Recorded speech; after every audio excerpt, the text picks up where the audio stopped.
ah ragag ah ah Bara Sankara waaye Sankara urbain na nga baa yaa ngi si jàmm man a kay rek maanaam dossier ba nga ma bindaloon jox ko Mamadou Seck sa trouble à l'ordre public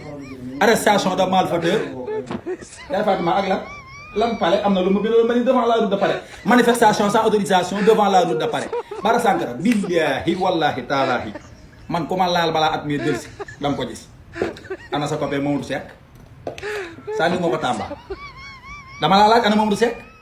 néew Tamba fi ne nii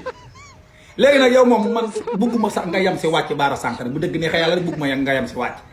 poor lan la war a teg sa rond point bu mool 8 bee jox la sifflet ngay lijjanti embouteillage su camion yi piip piip gi pararara gi Bara Sankara li nga def central torturé ko ay doomi aadama kenn xamul du mu toll ñaata góor yàlla